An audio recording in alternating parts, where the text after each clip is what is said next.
एथ पे कमीशन, केंद्रीय कर्मचारियों के खुले किस्मत के ताले, महंगाई भत्ते की बढ़ोतरी को लेकर सरकार ने किया बड़ा ऐलान। पढ़े ताजा खबर। केंद्रीय कर्मचारियों को एक बार फिर बहुत बड़ी खुशखबरी मिलने वाली है। कर्मचारियों के लिए होंगी कई घोषणाएं, क्योंकि आप सरकार पूरी तरह से तैयार रहेगी और कर्मचारियों के लिए खजाना खोलेगी। क्योंकि अब समय आ गया है कि महंगाई भत्ता बढ़ाया जाएगा और डीए का जो एरियर है उसे भी जारी किया जा सकता है और 8वें वेतन आयोग एथ पे कमीशन को लेकर भी बातचीत हो सकती है। नई दिल्ली। बता दें कि केंद्र सरकार की ओर से केंद्रीय कर्मचारियों के लिए हमेशा अच्छी खबरें आती रहती हैं, तो जल्द ही हो सकता है बड़ा ऐलान। आप सभी की जानकारी के लिए बता दें कि कर्मचारियों को साल में 2 बार महंगाई के बारे में बताया जाता है। साल का पहला महंगाई भत्ता जनवरी में और साल का दूसरा महंगाई भत्ता जुलाई में दिया जाता है। इस साल जनवरी का महंगाई भत्ता मार्च में बढ़ा दिया गया था, जबकि जुलाई का महंगाई भत्ता अभी तक नहीं बढ़ाया गया है। काफी समय हो गया है, अगले महीने जनवरी आएगा, उसमें भी महंगाई भत्ता बताया जाएगा। इसलिए सरकार को जल्द से जल्द कोई बड़ा फैसला लेना चाहिए, क्योंकि अगर देरी हुई तो जनवरी का महंगाई भत्ता भी इसी तरह देरी से मिलेगा।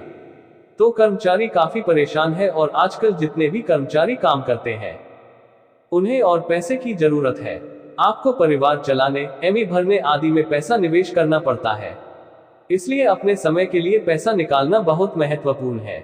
8वां वेतन आयोग एथ पे कमीशन, केंद्रीय कर्मचारियों के लिए जेपी। केंद्र सरकार की ओर से कोई घोषणा होने पर केंद्रीय कर्मचारियों को इसकी जरूरत पड़ सकती है, और इससे भी ज्यादा खुशी उनके परिवार वालों को है कि आपको दोबारा वो खुशखबरी मिलने वाली है, क्योंकि कई लंबित भुगतान को लेकर घोषणाएं की जाएंगी, जिसमें 18 महीने का डीए बकाया बाकी है, उसका भी कभी भी ऐलान हो सकता है। और महंगाई भत्ते को लेकर कर्मचारी 4 महीने से मांग कर रहे हैं, क्योंकि इसकी घोषणा जुलाई में होनी चाहिए, लेकिन अब दिसंबर है, इसलिए इसका ऐलान अब कभी भी हो सकता है। और अगले साल जनवरी में महंगाई भत्ता बढ़ाया जा सकता है, उसमें भी 4% की मांग की जा रही है, तो उसमें भी 4% बढ़ जाएगा। और जुलाई 2023 में 4% बढ़ जाएगा, तो कुल 50% हो जाएगा। और जब यह 50% तक पहुंच जाएगा तो सरकार को 8वें वेतन आयोग के गठन की प्रक्रिया शुरू करनी होगी। 8 वेतन आयोग का गठन कब तक? केंद्र सरकार के राज्यसभा सांसद ने पूछा कि 8वें वेतन आयोग का गठन कब होगा, तो वहां से बताया गया कि सरकार के पास अभी इसके लिए कोई प्लानिंग नहीं है।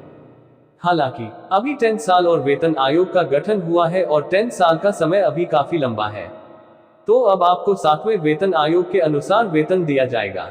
लेकिन जल्द ही सरकार आने वाले साल में 8 वेतन आयोगों को लेकर कुछ योजनाएं बना सकती है और फिर कोई घोषणा हो सकती है।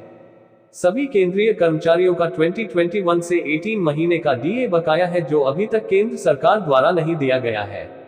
अमर उजाला न्यूज में छपे एक लेख के मुताबिक 18 महीने के बकाया डीए एरियर की घोषणा की जा सकती है। अब देखना यह है कि इसकी घोषणा कब होगी, लेकिन यह ज्ञात है कि यदि लोकसभा चुनाव होता है तो इसकी घोषणा चुनाव से पहले और बाद में की जा सकती है, क्योंकि अभी 5 राज्यों के नतीजे आ रहे हैं और नतीजे आने के बाद बहुत कुछ घोषित किया जा सकता है, क्योंकि तत्काल लोकसभा चुनाव होंगे और सभी पार्टियां अपनी ओर से घोषणा पत्र जारी करेगी, जिसमें केंद्रीय कर्मचारियों को लेकर भी बड़ा ऐलान हो सकता है। हालांकि अभी तक किसी भी पार्टी की ओर से ऐसा कोई ऐलान नहीं किया गया है। नई सरकार जो भी बनेगी वह घोषणा पत्र के मुताबिक काम करेगी। 50% महंगाई भत्ता कब तक रहेगा? फिलहाल सभी केंद्रीय कर्मचारियों को 42% महंगाई भत्ता मिलता है, और अगर जुलाई महीने का महंगाई भत्ता 4% बढ़ा दिया जाए तो यह 46% हो जाएगा। हालांकि चर्चा 3% या 4% दोनों है। अब इसमें कितनी बढ़ोतरी होगी ये तो घोषणा के बाद ही पता चलेगा। अगर इसमें 4% की बढ़ोतरी होती है तो यह 46% हो जाएगा, और अगर जनवरी का महंगाई भत्ता 4% बढ़ जाता है तो यह 50% हो जाएगा। तो इसीलिए 2024 के अंत तक 8 वेतन आयोगों पर भी प्रक्रिया शुरू हो सकती है। 50% महंगाई भत्ता होने पर सैलरी में अच्छी खासी बढ़ोतरी होगी।